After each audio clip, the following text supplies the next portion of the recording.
Assalamualaikum warahmatullahi wabarakatuh. Terima kasih teman-teman yang sudah selalu stay tune di channel saya. Oke, dan buat teman-teman yang baru gabung di channel saya, silahkan subscribe ya. Klik tombol subscribe sama klik tombol loncengnya. Jadi setiap saya upload video terbaru, nanti teman-teman yang baru gabung bisa dapat notifikasi. Oke. Ya, kali ini saya akan berbagi pengalaman ya, teman-teman.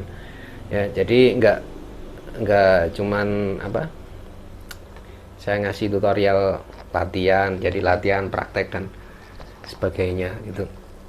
Jadi menurut saya ini lebih penting. Jadi pengalaman, terus kemudian dari pengalaman itu apa yang kita bisa kita petik dan kita bagikan untuk teman-teman yang nantinya pengalaman-pengalaman yang mestinya itu tidak terjadi ya. Jadi kesalahan-kesalahan yang mestinya tidak terjadi bisa dihindari. Jadi dari pengalaman saya, jadi bisa dihindari untuk teman-teman yang belajar gitar. Ya, jadi cerita ini, kisah ini terjadi sekitar tahun 95 ya.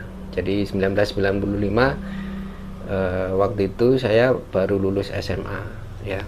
Lulus SMA cuman punya gitar seperti ini. Tapi ini masih lebih baik ya. Ini Yamaha C315.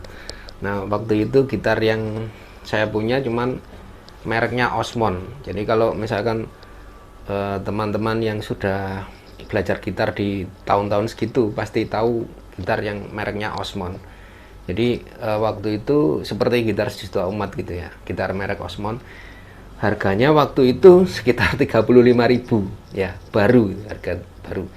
Cuman kurs dolar waktu itu kalau nggak salah nggak sampai 2.000 ya. Oke.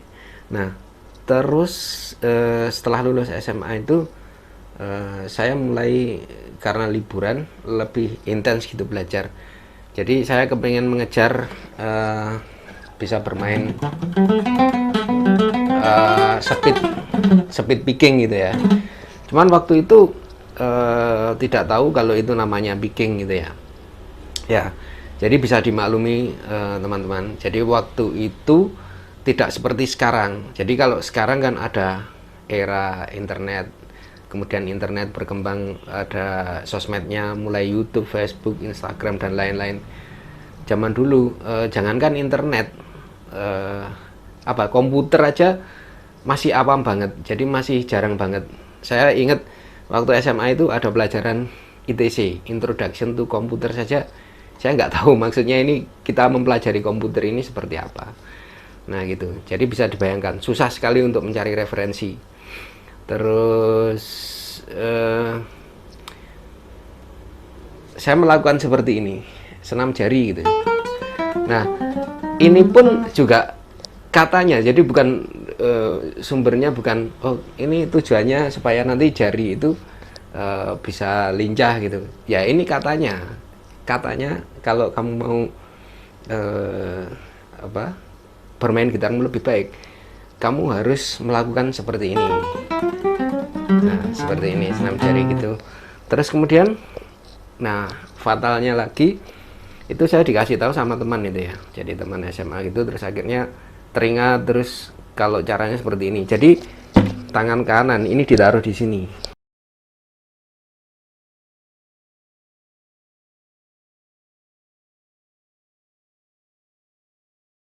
Ya, ditaruh di belakangnya bridge ini, bridge untuk gitar akustik ya. Jadi megangnya seperti ini, seperti ini, terus seperti ini. Nah, oke, saya nurut aja gitu, saya ikuti, saya nurut gitu. Tapi ternyata fatalnya, tahu nggak teman-teman, kira-kira bisa dijawab ya fatalnya apa?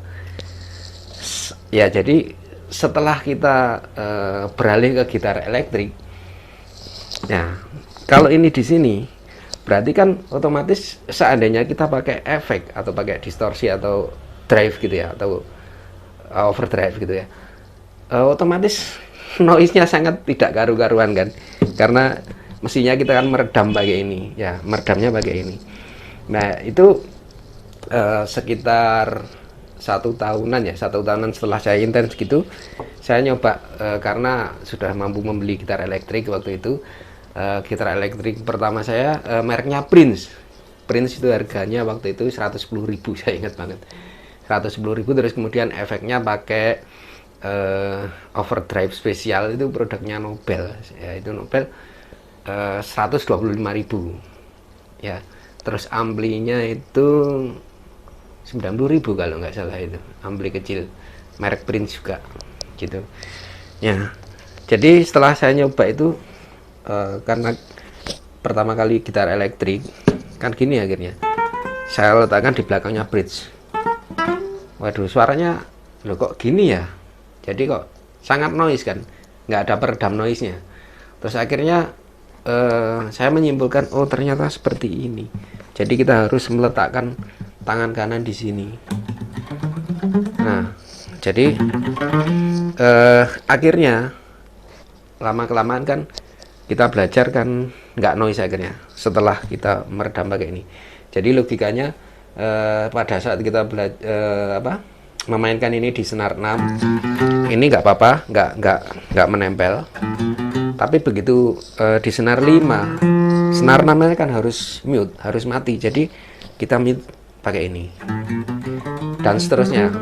Jadi untuk senar keempatnya, senar 6 sama senar 5 kan harus mati sampai ke bawah seperti itu ya. Jadi itu satu kesalahan fatal ya, satu kesalahan fatal. Terus kemudian yang kedua, ini saya balik lagi cerita sebelum ada gitar elektrik ya. Jadi saya tiap hari mulai jam 8 pagi ya, jadi jam 8 pagi itu setelah sarapan sampai jam 12 siang saya melakukan gini terus ini.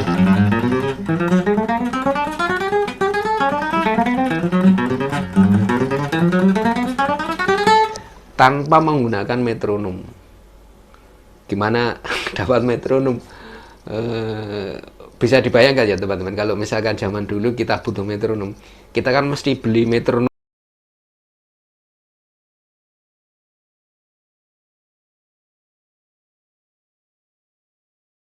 yang beneran, itu rasanya nggak mungkin gitu untuk zaman dulu.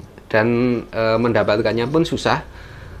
Dan itu juga tidak familiar kalau misalkan kita latihan harus menggunakan metronom gitu. Jadi tidak ada yang mengarahkan gitu.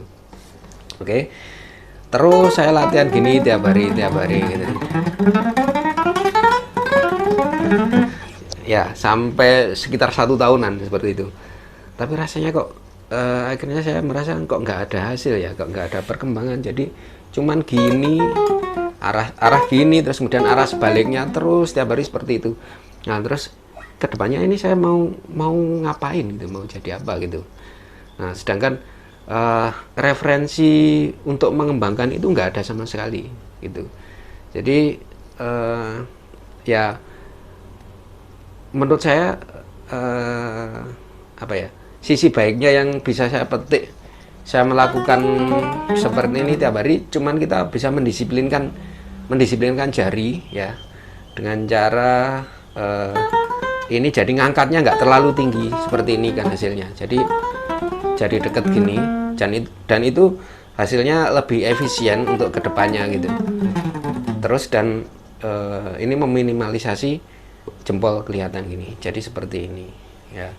Jadi jari kita lebih efisien untuk tidak melompat-lompat terlalu jauh.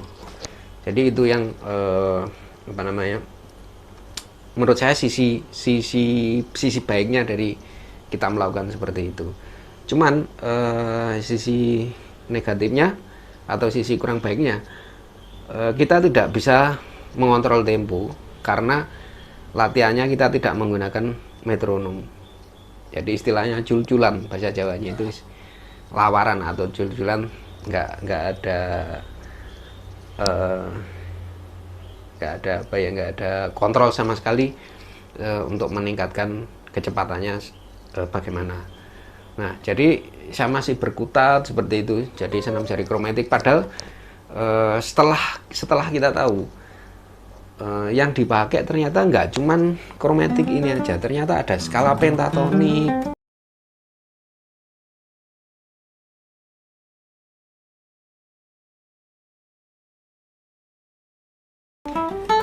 seperti itu. Terus skala do re mi fa sol la si do, do re mi fa sol la si do gitu.